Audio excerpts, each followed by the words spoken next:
Suatu hari di apartemen mewah ada seorang pria yang mempersiapkan dirinya untuk pergi bekerja.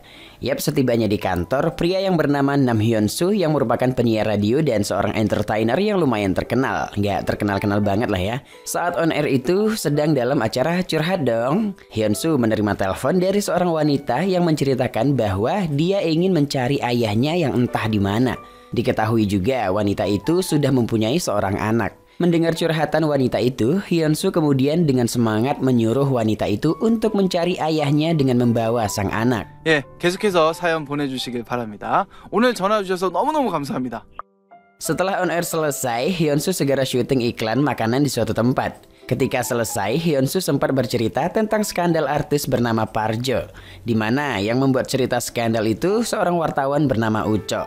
Tak lama Uco yang datang, Hyun Soo segera menghampirinya seolah merayu agar Uco tidak membuat skandal tentang Hyun Soo. Kemudian Hyun Soo yang di perjalanan pulang menelpon seorang wanita yang nanti akan menemaninya tidur. Setibanya di apartemennya, Hyun Soo segera menyiapkan persiapan untuk menikmati malam dengan sang kekasih. Tidak memerlukan waktu lama, bel rumahnya berbunyi. Dengan gaya menggoda, Hyun Soo menyambut kedatangan wanita itu. Dengan kagetnya dia, yang datang bukan kekasihnya, melainkan seorang wanita dan seorang anak kecil dengan membawa banyak barang. Yap, wanita yang datang itu adalah orang yang menelpon di stasiun radionya tadi bernama Hwang Jong-nam. Lalu menceritakan tentang ibunya kepada Hyun Soo. Sontak Hyun Soo mengingat semua cerita yang dulu pernah diceritakannya. Bahwa dari cerita itulah Jong-nam bisa sampai ke rumah Hyun Soo yang merupakan ayah yang selama ini dicarinya. Tentu saja dengan teramat bingung, Hyun Soo mendapat fakta itu terdiam. Seolah tak percaya bisa mempunyai anak sekaligus cucu.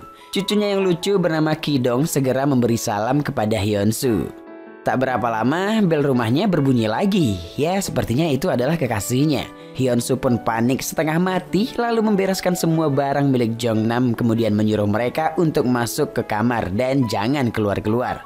Membuka pintu, kekasihnya langsung menggoda Hyun Soo. Sementara Hyun Soo yang sangat panik membuat hasrat gatalnya hilang. Kemudian memutuskan sang kekasih hari itu. Setelah masalah satu selesai, Hyun Soo kemudian membahas tentang Jong-nam yang mengaku sebagai anaknya itu. Hyun Soo berusaha menyuruh mereka pergi. Jong-nam yang pasrah segera meninggalkan tempat itu. Namun gak jadi, karena Jong-nam sedikit mengancam dengan koran yang dibacanya tentang skandal yang dilakukan Parjo. 아니 중3짜리가 뭔 재주로 애를 만들어? 전 고1 때 아이 나 아니야. 나 어려서 조준도 잘 못했다고. 조준 잘했어요. Tak ada pilihan lain, akhirnya Hyun Soo menerima mereka di sana. Di pagi harinya, Hyun Soo dikagetkan dengan keadaan rumahnya yang berantakan, bahkan pakaian dijemur di mana-mana. Jong-nam yang memasakkan makanan sesuai perintahnya sewaktu curhat di radio waktu itu, mereka sedikit berdebat tentang persoalan Hyun Soo yang tak terima mempunyai seorang anak. Lalu memberikan saran untuk tes DNA. Jong-nam pun menerima dengan senang hati. Saat perdebatan seru itu, tiba-tiba Ki-dong bocil lucu yang sedang makan seketika batuk dan menyemburkan makanan yang dikunyahnya ke wajah Bang Hyun Soo. 난 웃을 때 눈 안 보이잖아. 뭐 닮은 데가 없잖아. 어? 봐봐. 대건 쌍꺼풀.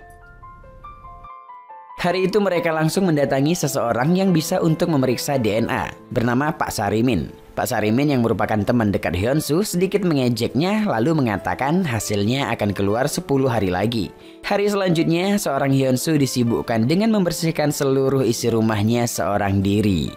Yap, hari berikutnya hasil tes DNA telah keluar. Dan dengan gelagat ngejek, Pak Sarimin mengatakan sambil ketawa lepas bahwa hasilnya 100% Jong-nam adalah anak kandung Hyun Soo. Malam itu Hyun Soo minum seorang diri di rumahnya. Dan tak lama Jong-nam menghampiri, lalu mereka minum bareng malam itu sembari cerita tentang masa lalunya bersama ibu Jong-nam. 괜찮아. 저기 이제 어차피 야, 하면 더. 나 노래 잘해요. 음식. Hingga pada pagi harinya, Hyun Soo dikagetkan karena tidur seranjang dengan putrinya. Was-was dengan apa yang sudah terjadi, Hyun Soo mencoba membuka selimut putrinya pelan-pelan. Dan alhamdulillah semuanya terkendali dengan aman. Hyun Soo kemudian lanjut untuk bekerja di kantornya. Di kantor, rekan kerjanya mengatakan rating siaran radio mereka menurun karena tidak mengupdate cerita single mother tentang Jong-nam. Bahkan mengatakan bagaimana kalau Jong-nam kita undang ke studio. Yap, tentu saja itu membuat Hyunsoo sangat panik dan melobi sang manajer agar tak mendatangkan Jongnam. Karena kalau kita undang Jongnam, ceritanya akan berakhir, kata Hyunsoo. Akhirnya semua menyetujui. Di malam harinya, mereka duduk bertiga sambil nonton. Namun televisi itu dikuasai oleh anak dan cucunya Hyunsoo. Saat seru menonton, Hyunsoo menanyakan tentang lanjutan cerita di radio kepada Jongnam. Mendengar itu, Jongnam kembali menuliskan ceritanya di komputer Hyunsoo dengan tulisan yang memuji tentang sosok sang ayah. Lalu besoknya di stasiun radio, Hyunsoo membacakan cerita itu. Saat malam, Hyunsoo kembali menuliskan cerita. Lagi dan lagi, besoknya di stasiun radio, Hyunsoo membacakan tulisan yang dibuatnya sendiri tentang sosok ayah yang baik hati. Selalu mengalah kepada cucunya yang selalu menguasai sofa untuk menonton TV. Bacot ya bang, padahal kenyataannya enggak. 유람선은 데려가본 적도 없을 텐데. 개뿔 오리배도 못 타봐. Hari selanjutnya, cerita tentang Jongnam diakhiri dengan Hyunsoo memuji cerita yang dikarangnya sendiri. Lalu menutup acara itu dengan mengajak pendengar untuk mengikuti acara audisi musik yang akan dilaksanakan setelah ini. Saat rehat itu, Hyunsoo menelpon Jongnam untuk menanyakan mau makan apa malam ini. Jongnam lalu menjawabnya dengan melewati tepat di hadapan Hyunsoo karena Jongnam akan mengikuti audisi musik hari itu. Tentu saja ya kan, kedatangan Jongnam membuat Hyunsoo kebingungan. Ngapain lagi anak ini kesini katanya. Peserta pertama pun tampil. Setelah semua peserta tampil, tibalah saatnya giliran Jongnam sebagai penampilan terakhir. Hyunsoo yang sedikit bad mood menyuruh Jongnam untuk segera menyanyi. Jongnam yang sudah di atas panggung dan musik sudah menyala, Jongnam yang tampak gugup tak kunjung nyanyi. Melihat itu, Hyunsoo berusaha menyudahi acara. Saat Hyunsoo ingin menutup acara itu, terdengar suara petikan gitar yang dimainkan oleh Jongnam. Dan Jongnam kemudian menyanyi dengan indahnya. Semua orang yang mendengar terlihat kagum dengan suara Jongnam.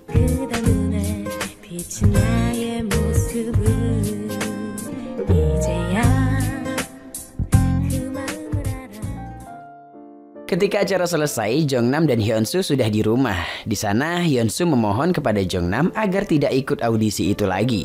Sedikit berdebat, berbagai cara Hyunsoo melobi putrinya itu. Namun tetap saja, Jongnam tidak mau menurutinya. Hingga Hyunsoo berkata, kenapa sih kok bandel kali? Mendengar itu, Jongnam menjawab dengan bijaknya, ya gimana, aku dibesarkan tanpa ayah. Mak kena sekak geng. Hyunsoo terdiam tanpa kata. Keesokan harinya saat sarapan, Hyunsoo yang merasa bersalah mengatakan kepada Jongnam, kalau kamu nanti menyanyi gimana dengan anakmu? Dengan senyum, Jongnam menjawab, kita bawa saja dia ke TK, Pah. Hyunsoo yang awalnya menolak akhirnya mengizinkannya dengan menjelaskan pada cucunya rekayasa silsilah keluarga mereka. Sehingga Ki-dong tak lagi memanggilnya dengan panggilan kakek, melainkan paman. Yap, besoknya Ki-dong diantarkan ke sekolah dengan kakeknya. Enggak, paman maksudnya. Hyunsoo yang duduk di ruang tunggu melihat Ki-dong berdiri terdiam melihat seseorang. Hyunsoo yang memanggil dan berusaha menghampiri, ternyata Ki-dong melihat sosok gadis kecil cantik yang membuatnya terpesona. Hyunsoo yang tadi menghampiri juga melihat ke arah yang sama. Iya, sama aja cucu dan kakek. Cucu melihat murid cantik, kakek meleleh melihat guru cantik. Malam itu ketika di rumah kedekatan mereka perlahan tumbuh. Hingga di pagi harinya mereka sarapan bareng lalu membersihkan rumah bersama-sama dengan semangatnya. Setelah semua selesai, Hyunsoo yang mau ngantarin Ki-dong sekolah menata rambutnya biar kelihatan kece badai. Namun tak hanya Hyunsoo, di cermin yang sama Ki-dong juga melakukan hal itu. Dasar cucu kakek.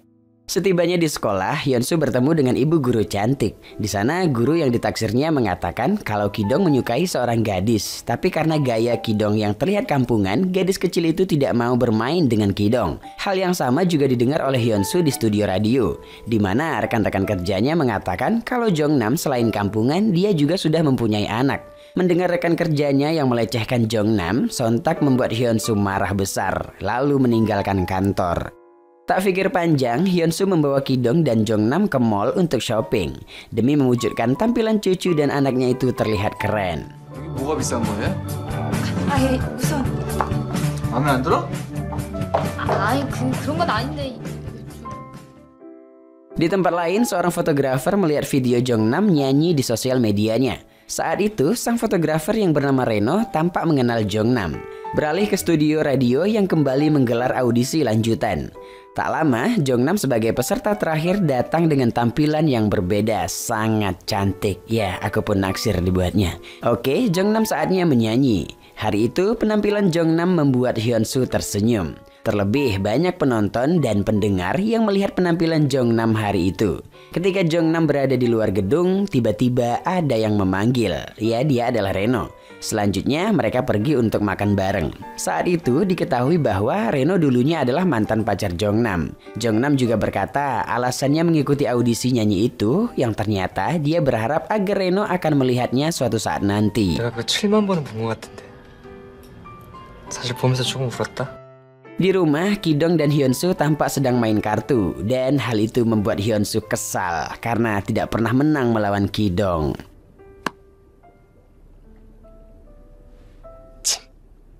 Esok harinya, Hyunsu dipanggil oleh ibu guru cantik lalu menanyakan, kok nggak bilang bang Ki-dong pandai bermain? Yap, seketika Hyunsu teringat tentang kekalahannya tadi malam dan mengira Ki-dong bermain kartu di sekolah.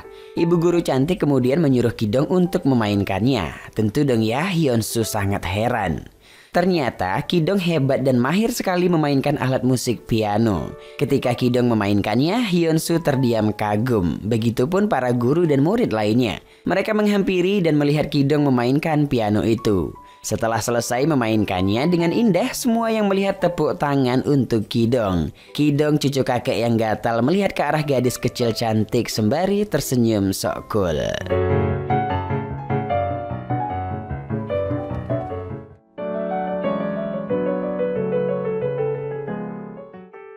Hari berikutnya, Hyunsu yang sedang syuting iklan mendapat telepon dari nomor ibu guru yang ngajaknya untuk makan malam. Tanpa peduli, Hyunsu pergi meninggalkan syuting hari itu, lalu menjemput ibu guru cantik. Tapi saat itu, ibu guru membawa Ki-dong yang baru selesai belajar. Yap, karena darah pemain sudah menurun ke sang cucu, Ki-dong bersandiwara agar Hyunsu bisa berduaan dengan bu guru cantik. Oke, mereka pun makan di suatu restoran.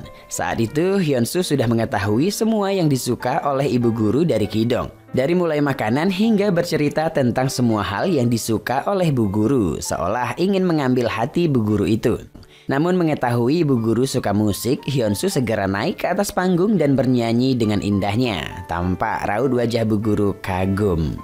Sementara di tempat lain, malam itu Jongnam lagi bersama dengan Reno. Setelah selesai jalan, mereka pulang ke rumah masing-masing. Reno yang sangat bahagia malam itu mencoba mengambil foto Jongnam dari kejauhan.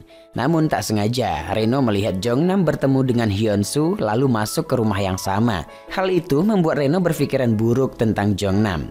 Hari berikutnya, Pak Uco yang lagi prewedding tak sengaja melihat foto Hyunsu dan Jongnam di layar komputernya Reno. Selanjutnya, Reno yang kecewa menghampiri Jongnam lalu berusaha menjelaskan keburukan tentang Hyunsu. Mendengar itu, tentu saja Jongnam tak menerima ayahnya dikatai seperti itu. Jongnam yang membela, Reno melihatkan hasil foto yang diambilnya tadi malam. Yap, itu membuat Jongnam marah lalu membanting kamera Reno hingga mengambil memori kamera itu.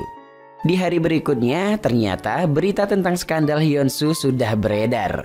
Kejadian itu membuat Hyunsu dipanggil oleh manajer kantornya, lalu menyuruh Hyunsu agar Jongnam tidak menyanyi dulu, karena kalau tahu media bisa bahaya. Hyunsu yang kebingungan di rumahnya berusaha mencoba merayu Jongnam agar tidak menyanyi dulu. Keesokan harinya, Hyunsu yang di kantor tampak dikucilkan oleh teman-teman sekantornya. Bahkan orang-orang sibuk menceritakan tentangnya. Malam harinya di rumah, Hyunsu memarahi Jongnam lalu menuduhnya telah sengaja menghancurkan karirnya. Perdebatan hebat terjadi malam itu. Hingga Hyunsu menyuruh Jongnam untuk pergi dari rumah. Jongnam yang awalnya menolak keras, namun akhirnya setelah mendengar perkataan bahwa Hyunsu tidak menginginkan kehadirannya, Jongnam terdiam. Yap, hari besoknya Jongnam dan Ki-dong sudah mempersiapkan barang-barang untuk pergi. 그럼 나한테 아빠 질 뭐 그런 거 바라고 온 거야? Hyunsu yang merasa bersalah pergi mengunjungi temannya Pak Sarimin. Di sana Pak Sarimin menceramahi Hyunsu habis-habisan. Hyunsu yang galau pulang ke rumahnya. Setibanya di rumah, dia melihat keadaan rumah yang sudah berbeda, tak lagi ramai seperti biasanya. Besoknya di studio, Hyunsu yang merasa bersalah teringat tentang kebersamaannya dengan putri dan cucunya itu. Sementara di tempat lain, tampak hari itu Jongnam bekerja di rumah makan sebagai pelayan.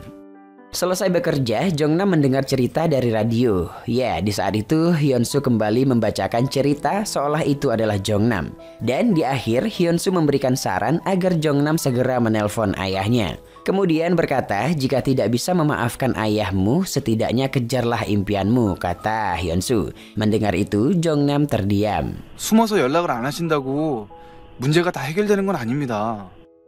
Di hari berikutnya, tepat di mana hari final audisi, gedung yang sudah disiapkan tampak para kru sibuk mempersiapkan. Ketika gladi itu, rekan Hyunsu menanyakan bagaimana penampilan Jongnam. Batalkan, kata Hyunsu. Tak lama setelah itu, Hyunsu melihat Jongnam dan Ki-dong di gedung itu. Sontak ia tidak jadi membatalkannya. Jongnam kemudian gladi untuk menyanyi. Semua orang tampak bergembira melihat Jongnam.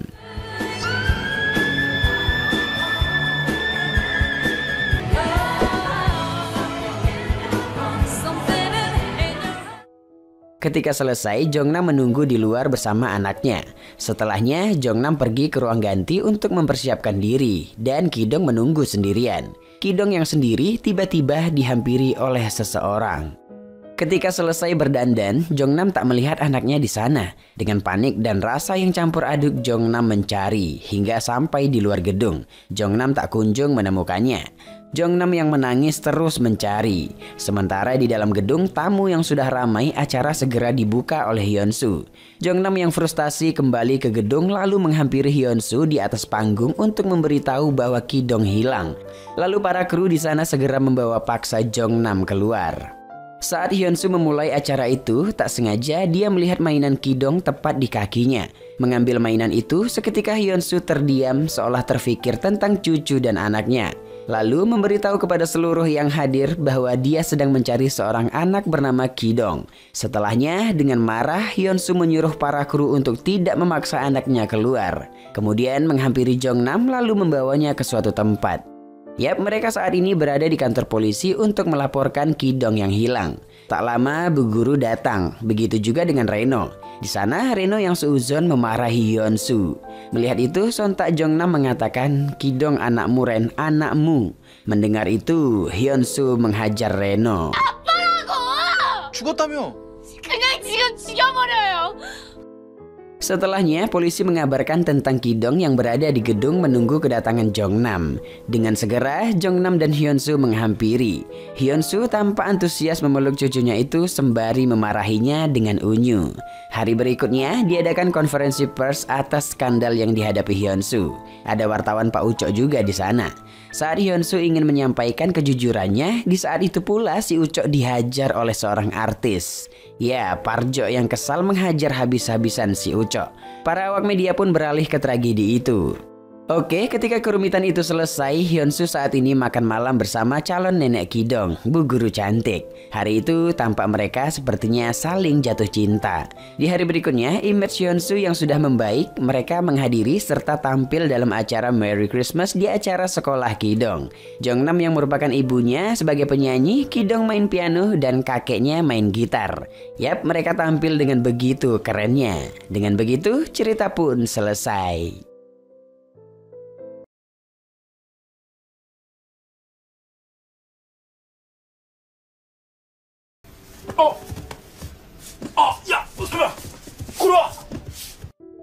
Tachibana Akira adalah mantan pelari tercepat di sekolahnya. Namun setelah mengalami cedera, ia memutuskan pensiun dari klub atletik di sekolahnya. Akira bekerja secara part-time di sebuah restoran keluarga sebagai seorang pelayan. Hari-harinya di sekolah cukup membosankan. Dirinya sering tertidur dan diganggu oleh teman sekelasnya bernama Takashi yang juga bekerja di restoran. Di tempat kerjanya, Akira memiliki manajer yang bernama Masami Kondo. Kondo berusia 45 tahun dan merupakan seseorang yang kikuk dan payah dalam pekerjaannya. Meski begitu, Akira sangat menyukai Kondo secara diam-diam. Ia sering menatap wajah Kondo secara menyeramkan yang membuat Kondo agak ketakutan.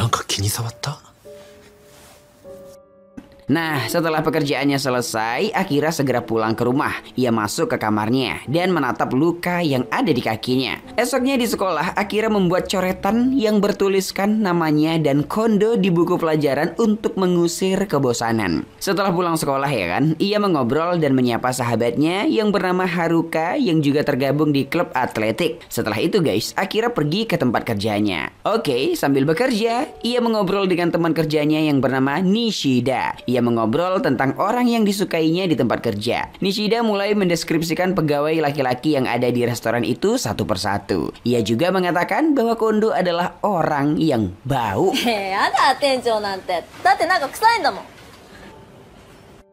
Mendengar hal itu, Kondo segera mengganti pakaiannya dengan yang baru. Saat Akira mendapat jatah waktu makan siang, ia melihat pakaian bekas yang dipakai Kondo. Ia mengambilnya dan menciumi pakaian tersebut, guys. Gitulah ya. Saat melakukan kegiatan itu ya kan, Akira keciduk Kondo. Suasana pun jadi canggung. Saat kecanggungan berada di puncaknya, Mbak Kudo masuk untuk melaporkan barang pelanggan yang tertinggal di meja. Mereka bertiga segera keluar untuk mengejar pelanggan tersebut. Karena pelanggan itu memakai sepeda, Kondo memilih untuk menunggu pelanggan tersebut kembali dan mengembalikannya. Namun Akira malah mengambil barang itu dan berlari untuk mengejarnya. Akira berlari dengan sangat cepat dan akhirnya ia berhasil mengembalikan barang itu. Nah, sesampainya di restoran, cedera kaki yang dialami Akira pun kambuh. Kondo segera menolong dan mengantarnya ke sebuah klinik tempat Akira biasa dirawat. Setelah dirawat, ia beristirahat di rumah untuk memulihkan cederanya, sambil sesekali mengingat perlakuan baik yang diberikan oleh Kondo. Karena merasa bosan di rumah, Akira pergi keluar untuk membeli sesuatu. Di jalan, ia melihat Kondo dan memanggilnya, Kondo. Kondo bermaksud untuk menjenguk Akira dan meminta maaf kepada ibunya karena membuat Akira cedera. Berhubung ibu Akira sedang bekerja, mereka berdua pergi ke kafe untuk membicarakan tentang kondisi Akira. Saat melihat kaki Akira, Kondo merasa khawatir dengan kuku yang memerah. Akira pun tertawa karena kuku merahnya disebabkan oleh kuteks yang ia gunakan.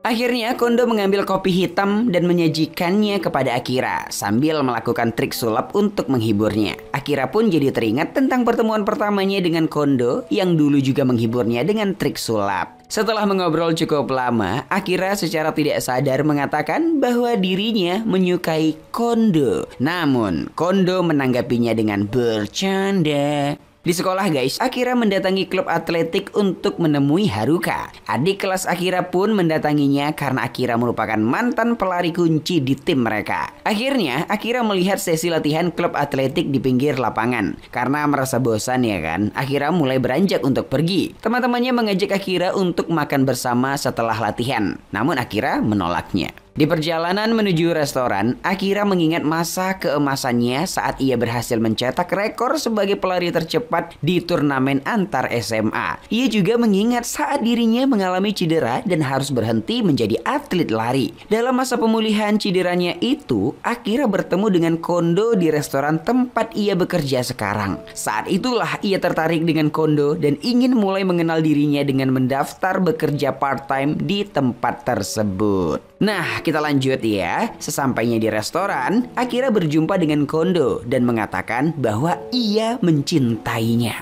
Kala itu guys, Kondo tak dapat berkata apa-apa dan hanya bisa melihat Akira pergi meninggalkan dirinya di tengah hujan yang turun di malam itu.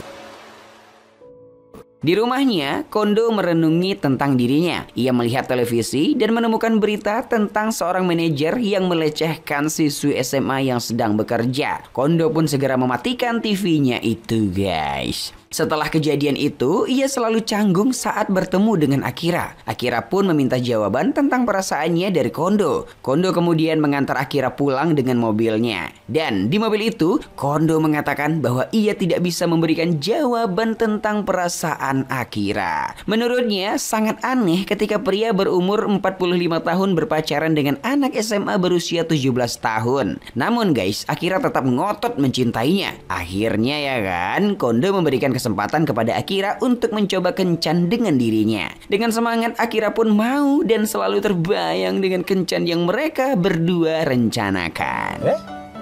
今デートしてごらんよって言いましたよね。分かってないんだよ、立花さんは。 Kemudian Akira membeli sebuah gantungan kunci karena mendengar sebuah rumor yang mengatakan bahwa gantungan tersebut membuat hubungan seseorang menjadi semakin dekat. Saat mencoba menemukan gantungan kunci itu, Akira bertemu dengan Haruka. Mereka pun berangkat sekolah bersama. Akira memberikan sebagian gantungannya kepada Haruka dan mengungkapkan dirinya setelah sekian lama mereka tidak saling mengobrol sebagai teman. Setelah bekerja, akhirnya Akira mendapatkan jatah makan siangnya. Akira makan sambil belajar menggunakan bukunya. Kase tampak juga sedang makan, mencoba meminjam buku Akira. Setelah membaca beberapa saat, Kase menemukan bekas coretan Akira di bukunya. Bekas coretan yang mengatakan bahwa Akira suka dengan Kondo. Akira pun menyuruh Kase untuk menutup mulut. Namun Kase memberikan sebuah syarat untuk ikut berkencan dengan dirinya. Akira pun ikut berkencan dengan Kase, ya kan? Menggunakan pakaian biasa dan tidak berdandan. Untuk itu, mereka berdua menonton film dan pergi ke sebuah restoran. Di restoran tersebut, Kase mengintimidasi Akira karena ia telah jatuh cinta kepada pria berumur 45 tahun. Akira yang sedang marah akhirnya meninggalkan Kase di tempat itu. Yap, setelah kencan dengan Kase, Akira berkencan dengan Kondo. Ia berdandan dan memakai gaun yang membuat Kondo terkejut. Mereka menonton film dan pergi ke sebuah restoran. Di restoran, Akira dengan keras kepala meminta Kondo untuk membawanya ke tempat favorit Kondo. Setelah itu, Kondo membawa Akira ke sebuah perpustakaan. Di perpus itu, Kondo memberikan nasihat kepada Akira agar menemukan buku yang sesuai dengan dirinya. Di situ, Kondo juga menemukan buku yang penulisnya adalah kenalan Kondo. Kondo pun meminjam buku-buku tersebut dan membawanya pulang. Oke, pagi harinya Haruka memanggil Akira dari sebuah jendela dan melemparkan sesuatu kepadanya. Haruka melempar gantungan kunci langka yang sedang dicari-cari oleh Akira dan meninggalkan catatan agar Akira selalu mengandalkannya apapun yang terjadi. Di suatu sore, Akira mengajak Haruka pergi ke tempat festival musim panas. Mereka berdua bermain dan bercanda bersama. Di sela waktu mereka, Akira melihat Kondo dan anaknya yang juga sedang berada di tempat itu. Akira pun menghampiri Kondo untuk menyapanya. Haruka yang melihat kedekatan mereka berdua nampak tidak senang, guys.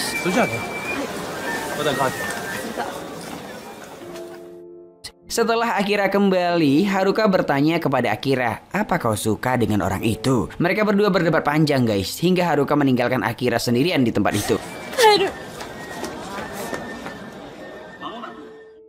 Nah, di sisi lain, setelah pulang dari festival, Kondo terlihat memasuki warung sake untuk bertemu kenalan lamanya yang bernama Chihiro. Ternyata Chihiro adalah penulis terkenal yang bukunya telah Kondo pinjam dari perpustakaan. Mereka berdua bernostalgia tentang apa yang mereka lakukan sewaktu dulu. Chihiro juga bertanya tentang perceraian Kondo yang diakibatkan oleh kebiasaan menulisnya hingga membuatnya mengabaikan keluarga.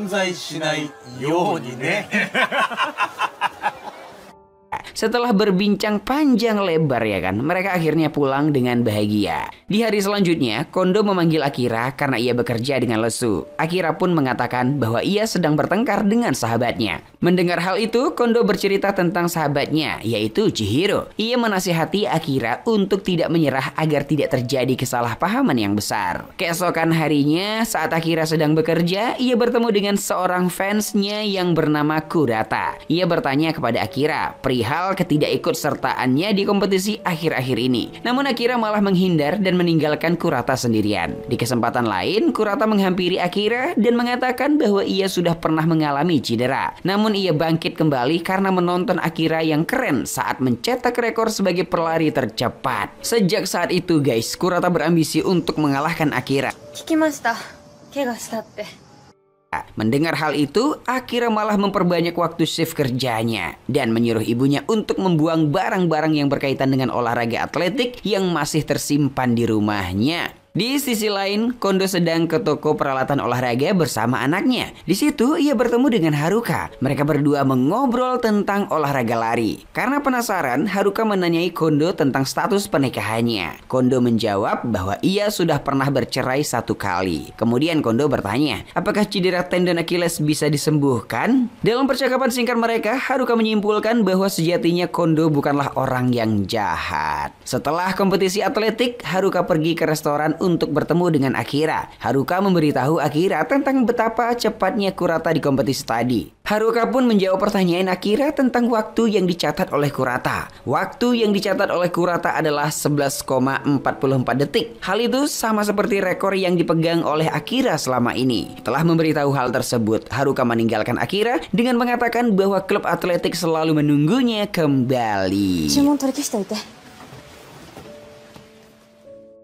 Akira yang tertegun kemudian masuk ke dapur dan meminta jatah makan siang. Saat makan, ia didatangi oleh Kase dan langsung memberitahunya bahwa hubungan Akira dengan Kondo tidak akan berhasil. Kase menganggap bahwa manajernya tersebut selalu memaksakan dirinya agar Akira selalu bahagia. Dan memang benar, Kondo selalu mengatakan kepada Akira untuk bersenang-senang dan selalu menyemangatinya. Akhirnya, Akira datang ke rumah Kondo untuk menjenguknya yang sedang sakit. Di tempat itu, Akira memastikan perasaannya kepada Kondo untuk kesekian kalinya. Namun, Kondo tetap mengatakan bahwa ia hanyalah kakek-kakek yang tidak spesial. Akira tetap bersikukuh tentang perasaannya kepada Kondo, guys. Di saat Kondo sedang menasehati Akira, aliran listrik pun terputus. Dengan suasana yang sangat gelap, Kondo mengatakan bahwa kebersamaan mereka mengingatkannya kepada sebuah keberuntungan masa mudanya yang telah Kondo lupakan. Kemudian Akira pun menangis. Ia memeluk Kondo dan Kondo pun membalas pelukannya. Seketika listrik kembali menyala dan membuat suasana menjadi canggung, guys.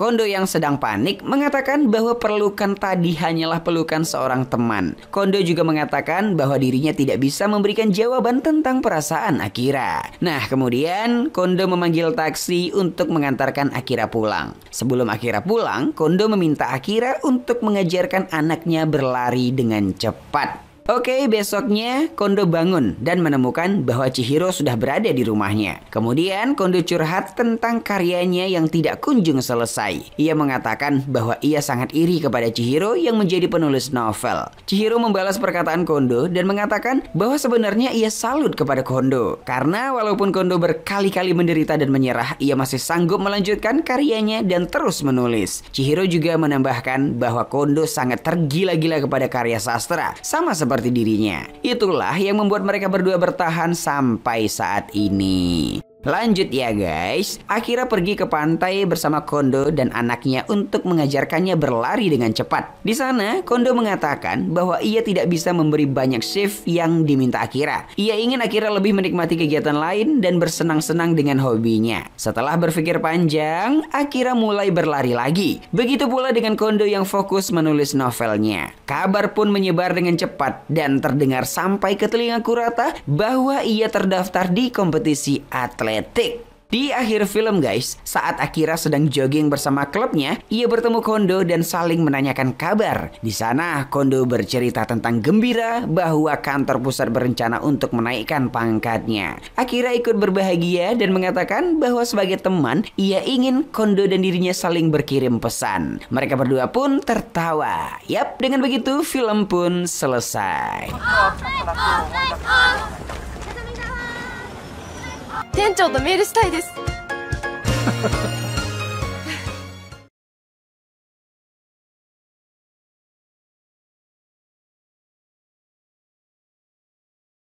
The Art of Seduction, film yang dirilis tahun 2005 ini mengangkat genre komedi romantis. The Art of Seduction mengisahkan tentang Han Ji Won yang diperankan oleh Son Ye Jin dan So Min Jun yang diperankan oleh Song Il Kuk. Sesuai statusnya sebagai pemain, sang wanita jago banget menggait dan merayu para lelaki kaya. Begitupun dengan sang pria, pandai dan lihai meluluhkan hati para wanita. Yap, apa jadinya jika kedua master percintaan itu bertemu dan saling menggait? Penasaran? Mari sini dengerin abang cerita. Oke, yuk simak dengan santai dan seksama. Inilah seluruh jalan cerita lengkap film The Art of Seduction versi UBR Times. Cerita diawali saat Jiwon sedang melaksanakan aksinya.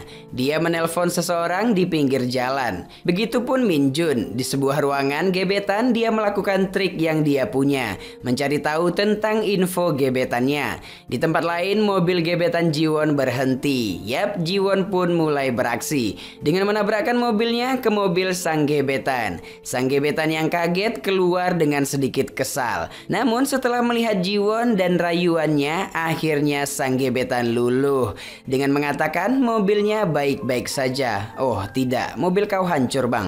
Begitupun dengan Min Jun. Memanfaatkan informasi yang dia dapat, dia pun menggoda mbak dokter psikiater itu. Yap, dengan rok berantakan Min Jun berhasil dengan mengatakan rayuan bukanlah teknik tapi ilmu. Scene berganti. Di ruang kerja, Jiwon yang sedang asik ngopi dan dengerin musik, dia menerima bunga dari penggemarnya, Abang Kang. Tapi bunga itu ditolaknya. Tak berapa lama datang seseorang dengan membawa uang tunai. Entah bisnis apa yang mereka bahas, Jiwon yang tidak suka mengeluarkan nada suara menggodanya supaya orang itu cepat pergi. Di tempat lain, Bang Min Jun sedang memeriksa kesehatan bapak tua. Dan dia mengatakan kalau umur bapak itu tidak lama lagi. Mendengar itu sang ibu panik dan membawanya keluar. Rupanya bapak itu adalah ayah Min Jun dan mereka lagi acting supaya ibu tadi yang kayaknya simpanan bapak itu bisa pergi. Bapak sama anak sama aja, bangke. Keesokan harinya, Min Jun yang lagi nemenin pacarnya di klinik kecantikan akhirnya bertemu dengan Mbak Jiwon. Mereka pun saling lirik. Jiwon yang kayaknya suka sama Bang Min Jun cerita dengan temannya di sebuah ruangan. Tak berapa lama Jiwon mendatangi pacarnya di ruangan lain yang sedang maskeran dan lagi-lagi menggunakan suara menggodanya. Namun tiba-tiba datanglah sang penggemar, Abang Kang. Jinwon pun sontak kaget lalu membawanya ke suatu tempat. Sedikit merayu, ternyata Abang Kang dikerjainnya di ruangan itu. Di tempat lain terlihat Min Jun dan sang kekasih mendatangi peramal. Peramal itu mengatakan kalau hubungan mereka tidak cocok. Yap, settingan Bang Min Jun untuk pisah dengan kekasih berhasil. Begitupun Mbak Jiwon. Setelah sampai di gereja, mereka berdoa. Jiwon pun menggunakan triknya untuk bisa pisah dengan sang pacar dengan berdoa yang nyeleneh. Mendengar itu, sang pacar melirik aneh ke arah Mbak Jiwon. Saat malam, Min Jun yang bosan dengan sang kekasih tak sengaja melihat foto Mbak Jiwon di HP-nya. Dan Jiwonlah target selanjutnya. Keesokan paginya di dalam mobil dia melihat Mbak Jiwon di lampu merah. Tak berapa lama Min Jun berhenti di pinggir jalan dan ingin merokok.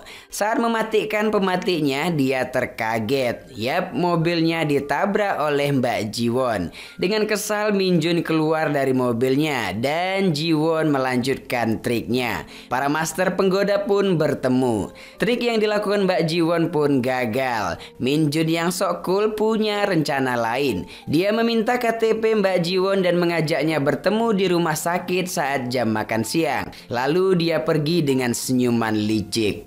Dan mereka pun bertemu kembali di rumah sakit. Saling menggunakan trik merayunya, Mbak Jiwon pura-pura lemas dengan mengatakan kalau dia harus lembur untuk menghasilkan uang. Min Jun yang sok bijaksana mengajak Jiwon untuk melakukan pemeriksaan. Jiwon yang panik melihat keadaan Min Jun awalnya mau menyuap dengan uang yang telah ia siapkan. Namun tidak jadi. Jiwon yang berpikir aneh-aneh, ternyata Min Jun mendaftarkan Jiwon untuk diperiksa keadaannya. Yap, semua ini dapat dipastikan adalah rencana Bang Min Jun ya untuk meluluhkan Mbak Jiwon. Namun Mbak Jiwon yang ingin menggait Bang Min Jun belum menyadarinya.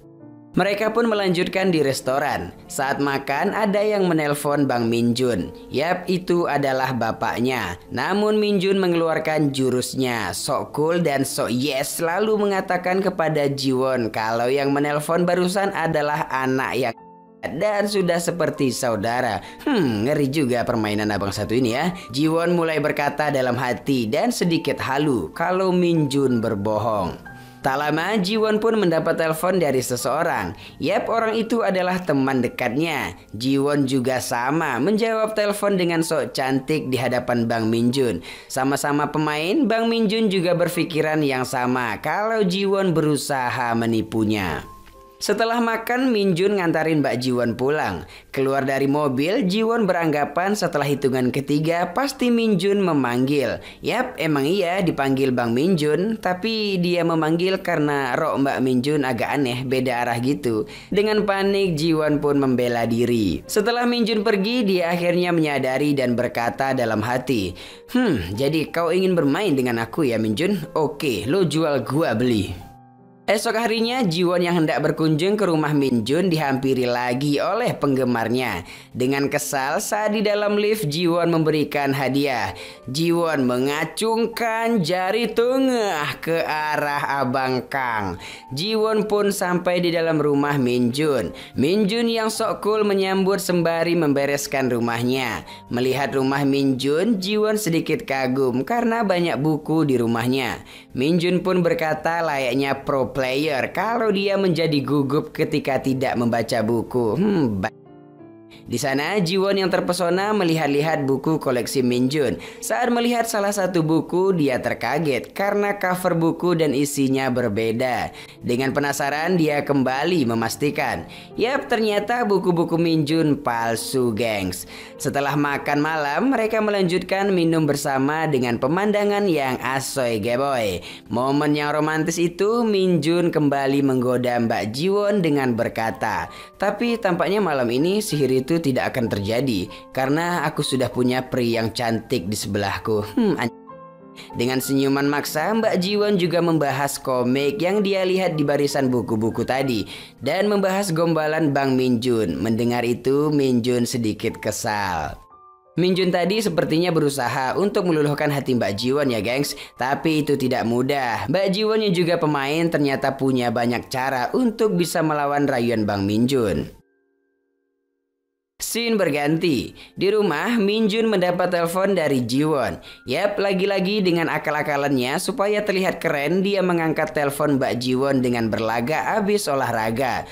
Dalam pembicaraan, Mbak Jiwon mengajak Min Jun untuk datang dalam acara pesta pakaian.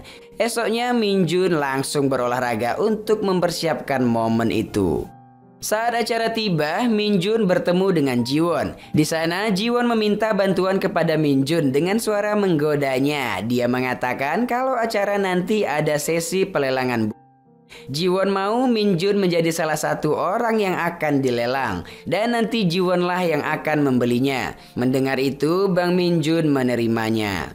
Acara pelelangan dimulai. Min Jun yang sudah di atas pentas mulai beraksi. Dengan berbagai harga yang ditawarkan, akhirnya Jiwonlah yang mendapatkan dengan nilai tertinggi.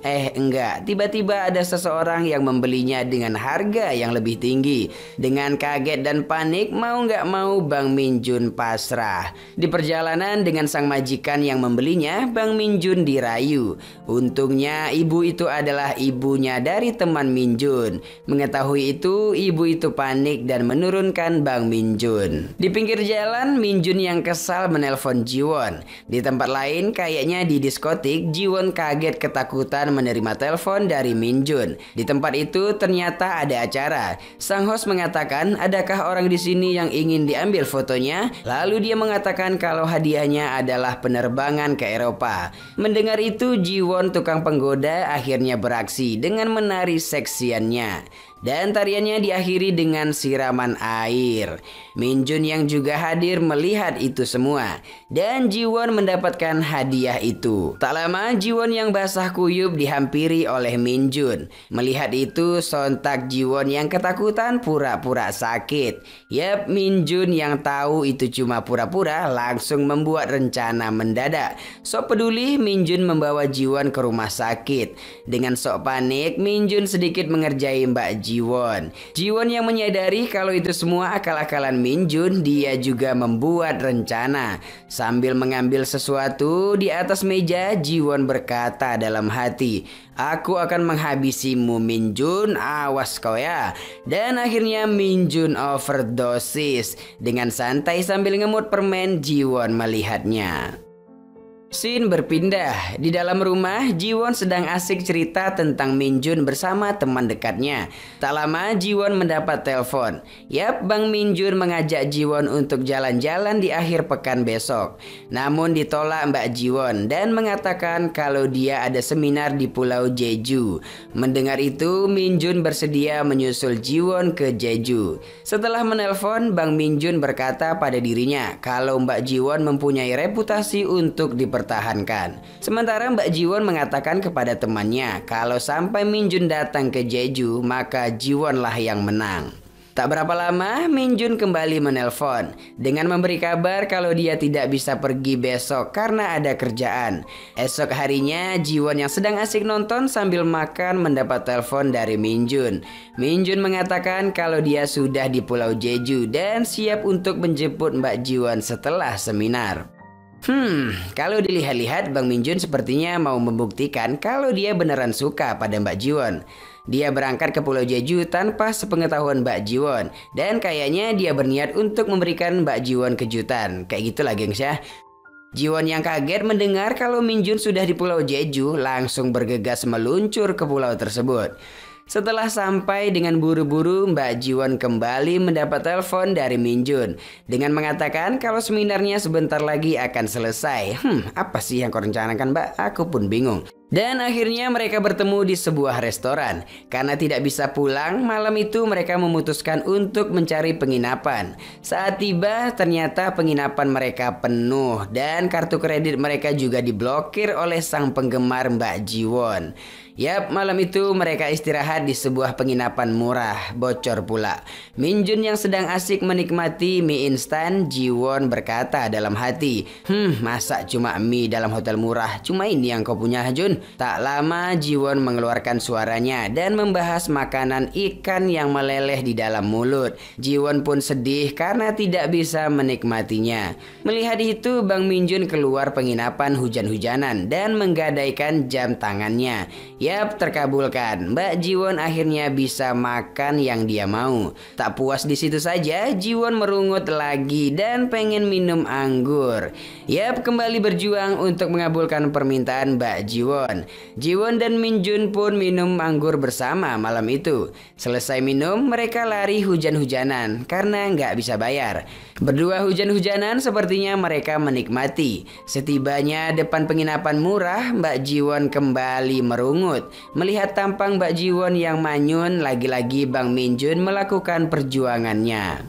Di lapangan terbang, Minjun bertemu dengan sang bapak. Ternyata Minjun menyuruh bapaknya untuk datang ke Jeju dengan membawa perlengkapan yang dibutuhkan. Pikiran sang bapak yang mesum, dia memberikan sedikit pelumas yang bergambar stroberi. Scene berlanjut.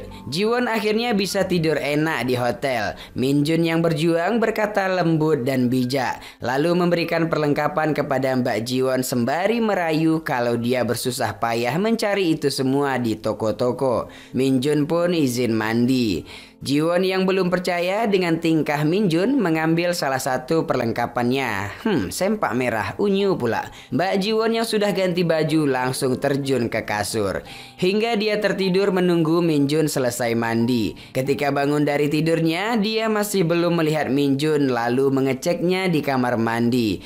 Dengan penuh uap, ternyata Minjun pingsan di kamar mandi. Dengan panik, Jiwon langsung memanggil dokter. Minjun yang terbaring lemas, Mbak Jiwon mencium pipi Bang Minjun dengan tulus. Setelahnya, Abang Minjun pun sadar dan bertingkah manja. Melihat itu, sontak Mbak Jiwon langsung mencium bibir abang itu.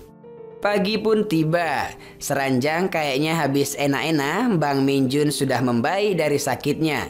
Setelah selesai mandi, Minjun kaget tidak melihat Jiwon di kamarnya. Dan Jiwon meninggalkan surat, "To be continued." Suatu hari dengan malu-malu, Jiwon dan Minjun kembali bertemu di sebuah restoran membahas orang tua mereka yang ingin bertemu. Entah apa yang difikirkan Mbak Jiwon, dia mengatakan kalau orang tuanya ingin mereka supaya ke tukang peramal dulu. Tak lama mereka melanjutkan ke tukang peramal. Yap, dengan bingung tukang peramal itu mengatakan kalau dia tidak bisa melihat apa-apa. Mereka pun keluar dan tertawa bareng dan mereka berdua berpisah. Yap, mau tahu kalian nggak? Apa tuh bang? Biasalah, setelah mendapatkan sesuai keinginan mereka, mereka memikirkan untuk bagaimana bisa berpisah. Sampai membawa-bawa orang tua hingga peramal yang sama. Namun dengan keinginan yang sama, mereka memutuskan untuk berpisah dengan baik-baik. Scene berganti 3 bulan ke depan. Bang Min-jun dan Mbak Ji-won kembali bertemu dengan menggandeng gebetan lain. Ketika bertemu, mereka saling lirik dan senyum. Di toilet, pasangan yang mereka bawa bertemu dan merencanakan sesuatu. Tak lama, SMS dari Min-jun dan Ji-won pun masuk ke HP mereka masing-masing dengan mengatakan selamat bersenang-senang ya. Di tempat lain, Ji-won dan Min-jun tertawa membahas para amatir yang mencoba merayu mereka. Saat berjalan membahas sesuatu, mereka melihat sepasang kekasih sedang berduaan. Yap, orang itu ternyata teman dekat Ji-won. Dengan kaget, Min-jun melihatnya ternyata laki-laki itu adalah bapaknya yang sedang berduaan dengan teman dekat Mbak Ji-won. Merencanakan sesuatu, mereka berusaha untuk mendapatkan korban rayuan selama 10 menit dengan taruhan yang kalah memberikan apa yang diinginkan yang menang. Mereka pun beraksi. Habis itu cerita pun tamat. Yap, itulah seluruh jalan cerita film The Art of Seduction. Thanks berada, hatur nuhun, khamsa, hamnida.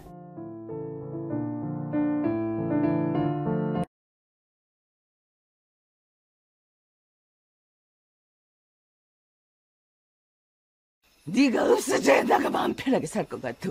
엄마! 가! 체포해 얼른. 아니 잠깐만. 아니 나랑 얘기해. 왜 화를 내고 그러냐? 뭐라고? 도현우가 범인인지 아닌지는 중요하지 않다며. Film ini diangkat dari sebuah kisah nyata tentang seorang pengacara yang mencoba membantu seorang pemuda yang menjalani hukuman 15 tahun penjara atas kasus pembunuhan yang sebenarnya tidak pernah dilakukan. Berbagai fenomena terungkap dalam kasus ini, mulai dari penindak hukum yang dapat memutarbalikkan fakta dengan kekuasaannya, sampai dengan penegak hukum yang rela berkhianat demi sejumlah imbalan yang akan ia dapatkan. Oke guys, langsung saja ke ceritanya. Pada suatu malam, seorang pemuda bernama Yuwon sedang mengendarai motor sambil menerima telepon dari ibunya. Karena tidak konsen berkendara, ia hampir saja menabrak seseorang. Yuwon menghardik orang yang hampir ditabraknya, tetapi orang tersebut pergi begitu saja. Ternyata di tempat itu telah terjadi peristiwa pembunuhan terhadap seorang sopir taksi. Tak lama polisi datang memeriksa Yuwon. Polisi menemukan sebilah pisau di motor Yuwon. Dalam persidangan, Yuwon dinyatakan bersalah atas terbunuhnya sopir taksi tersebut dan ia dijatuhi hukuman 15 tahun penjara. 14 tahun berlalu. Ibu Yuwon yang sudah buta sedang mengamuk di salah satu kantor asuransi karena ia diharuskan untuk membayar ganti rugi sebesar $170.000 untuk ganti rugi kasus anaknya. Di tempat lain, seorang pengacara bernama Lee sedang menjalani sidang, di mana Lee tengah membela masyarakat melawan sebuah perusahaan besar. Namun, Lee kalah dalam persidangan tersebut.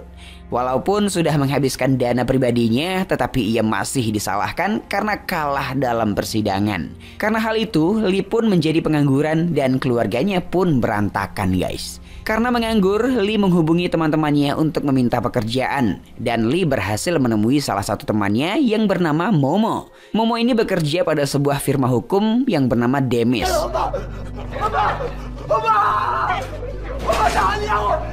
Momo pun mencoba memperkenalkan Lee pada atasannya. Dan karena Lee berhasil menarik perhatian CEO, maka ia diberikan satu kasus untuk uji coba. Ternyata kasus tersebut adalah hasil dari acara konsultasi hukum gratis yang diadakan firma hukum Demis tersebut, agar firma Demis lebih dikenal banyak orang. Nah, sebelum pergi ke tempat tersebut, Lee melakukan sesi pemotretan untuk pencitraan firma Demis. Lalu, Lee mendatangi rumah klien yang mengajukan bantuan. Diketahui kasus ini sudah ditawarkan ke beberapa pengacara, tetapi tidak ada yang mau menanganinya.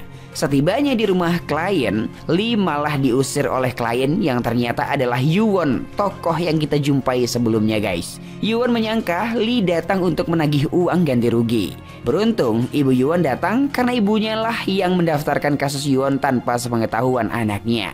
Lalu Lee menjelaskan mengapa Yuwon harus membayar ganti rugi atas kasusnya. Yuwon balik nanya apakah hukum benar-benar ada untuk melindungi orang kecil. Yuwon kemudian mengisahkan 14 tahun yang lalu, ia bekerja di sebuah kafe dan selepas pulang kerja, ia mengendarai motor dan hampir menabrak seseorang. Karena tidak bisa menggambarkan pembunuh sebenarnya, maka Yuwon dipaksa menjadi pelaku, guys. Yuwon disiksa dan diintimidasi untuk mengakui pembunuhan sesuai skenario yang dibuat detektif Chul yang menangani kasus itu.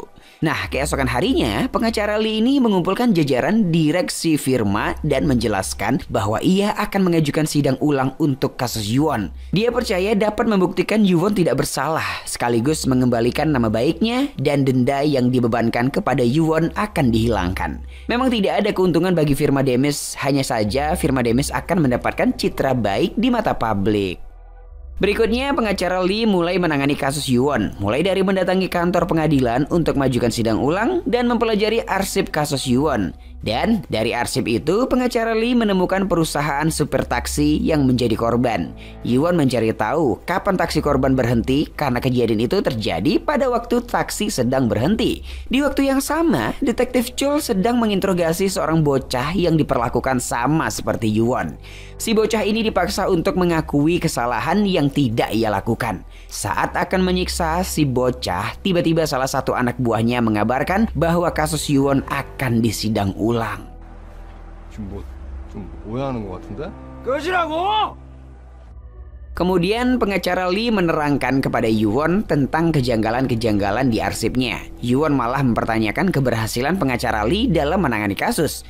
Terjadilah ya kan percekcokan antara keduanya dan pengacara Lee berusaha meyakinkan Yuwon kalau ia berhasil mengembalikan nama baik Yuwon, maka Yuwon tidak akan lagi dicap sebagai seorang pembunuh. Mendengar itu, Yuwon marah dan pergi meninggalkan pengacara Lee. Lalu pengacara Lee mengejar Yuwon dan mereka tiba di perempatan jalan tempat peristiwa itu terjadi. Yuwon mencoba mengingat-ingat kejadian 14 tahun yang lalu dan Yuwon meminta pengacara Lee mencatat waktu ketika ia mempraktekkan reka ulang sesuai dengan skenario detektif Chul.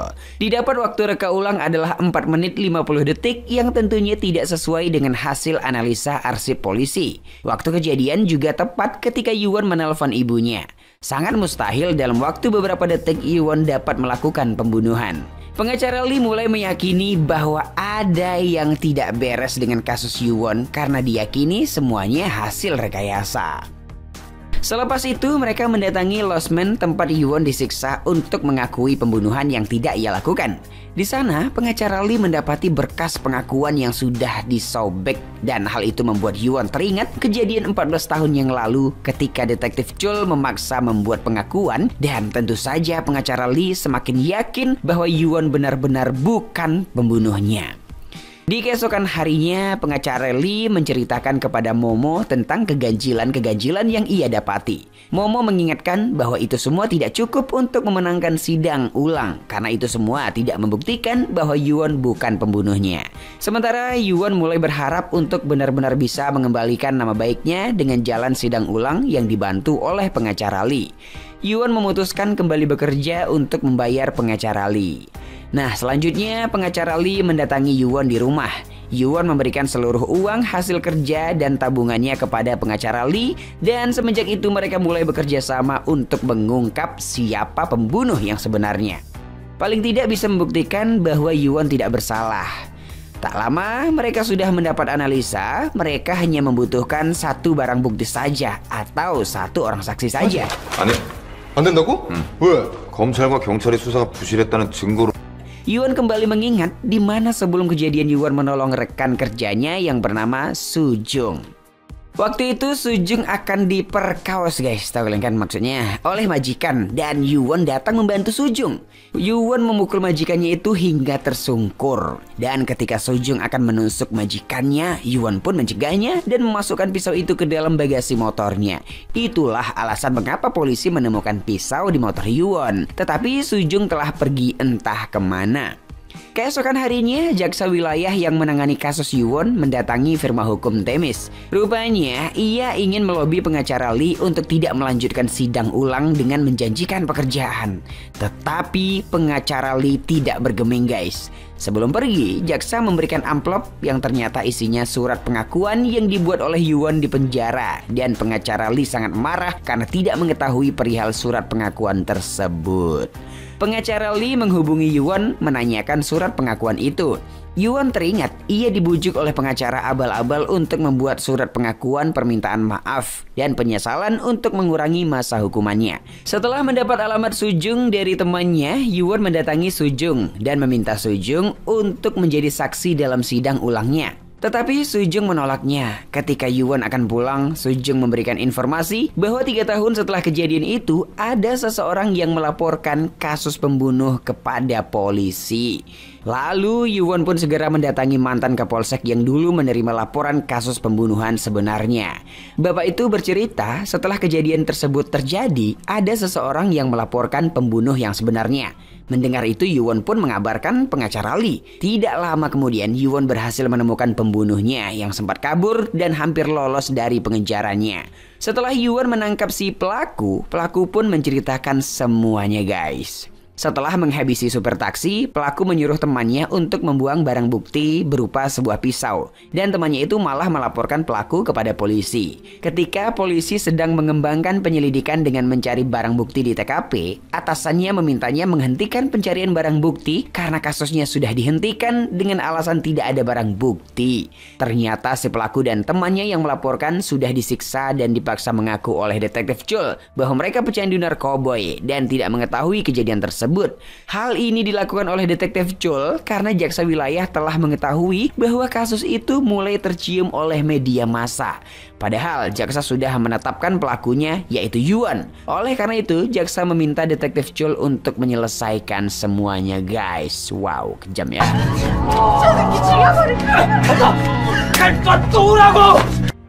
Setelah mendengar cerita dari si pelaku yang sebenarnya, pengacara Lee mengadakan konferensi pers yang didukung oleh CEO Demis. Dalam konferensi pers ini, pengacara Lee meminta bantuan masyarakat yang mempunyai informasi mengenai kasus ini untuk membantu Yuwon dalam pengadilan. Konferensi pers ini juga disiarkan langsung oleh stasiun TV dan juga disaksikan oleh istri dan anak-anaknya pengacara. Tidak berapa lama kemudian guys, muncul seorang saksi mata yang mau membantu menyelesaikan kasus Yuwon. Saksi ini menyaksikan langsung ketika si pelaku keluar dari taksi setelah menghabisi sang sopir. Saksi menceritakan kesaksiannya kepada pengacara Lee di depan Yuwon dan ibunya. Dan sebenarnya dia juga sudah pernah melaporkannya ke polisi tetapi tidak pernah digubris. Saat rasa optimis dan bahagia menghampiri Yuwon dan ibunya, tiba-tiba detektif Chul datang menangkap si bapak saksi dengan pasal yang sepertinya mengada-ngada. Karena pengacara Lee berusaha menghadang, maka ia pun ikut ditangkap guys. Di sisi lain, Momo sedang bersama jaksa wilayah di kantornya. Ternyata jaksa membayar Momo untuk memberikan informasi yang ia dapatkan. Lepas dari kantor polisi, pengacara Lee langsung mendatangi kantor Momo dan di sana ia menemukan berkas perjanjian antara Momo dan jaksa wilayah. Lee menyadari Momo telah memberikan informasi perihal saksi baru yang datang untuk membantu. Sebagai balasannya, Momo mendapat imbalan yang sangat besar. Momo akan membagikan uang tersebut asalkan pengacara Lee membatalkan persidangan. Tentu saja ya kan, Lee tidak terima. Sementara itu, karena putus asa, ibu Yuwon mengusir anaknya karena sudah tidak tahan dengan semua penderitaan yang dialaminya. Begitupun dengan Yuwon yang tidak tahu apa yang harus ia lakukan. Sementara di sisi lain, saat akan membayar belanjaannya, pengacara Lee menemukan amplop Yuwon yang berisikan seluruh tabungannya Yuwon. Pengacara Lee terdiam menyadari hal itu. Di kantor, saat Momo sedang mempresentasikan keberhasilannya, tiba-tiba pengacara Lee datang dan membeberkan semua kejahatan Momo. Pengacara Lee pun berkemas meninggalkan firma Demis. Ketika hendak keluar, ia dicegat oleh CEO. Dan CEO menawarkan pekerjaan kepada pengacara Lee dengan bayaran yang begitu besar. Tetapi lagi-lagi pengacara Lee balik bertanya, apakah CEO pernah dibayar oleh klien dengan seluruh harta yang ia miliki? CEO ini pun menggelengkan kepalanya. Kemudian pengacara Lee mendatangi Yuwon dan meminta maaf kepada ibunya Yuwon. Di kamar Yuwon, Lee mendapatkan buku paket milik Yuwon yang di dalamnya terdapat alamat Sujung. Lee pun langsung menuju alamat Sujung dan meminta Sujung untuk membantu Yuwon. Tetapi guys, sama seperti sebelumnya, Sujung masih menolak. Lee sedikit marah. Ia memberikan buku milik Yuwon yang di dalamnya terdapat lukisan wajah Sujung. Lee berkata betapa bodohnya Yuwon mau membantu Sujung dan mengalami banyak masalah karenanya. pengacaranya. Mendengar itu ya kan, Sojong terharu dan menyesal telah menolak membantu Yuwon. Di sisi lain, Yuwon ternyata tengah membuntuti Detektif Chul. Yuwon menghajar anak buah Detektif Chul satu persatu. Tiba-tiba Yuwon dipukul oleh Detektif Chul dari belakang guys. Tetapi Yuwon langsung mengeluarkan sebilah pisau dan mereka pun berkelahi. Saat Yuwon akan menghabisi Detektif Chul, pengacara Lee datang dan langsung mencegahnya. Pengacara Lee meyakinkan Yuwon bahwa Yuwon bukanlah seorang pembunuh. Ia meminta kesempatan sekali lagi untuk bisa membuktikan di pengadilan bahwa Yuwon tidak bersalah. Beberapa waktu kemudian, terlihat Yuwon dan pengacara Lee sedang nongkrong di depan kantor pengadilan.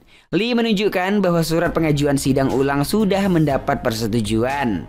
Lee meyakinkan bahwa mereka tidak akan kalah dalam sidang kali ini. Yap, dengan begitu guys, cerita pun selesai.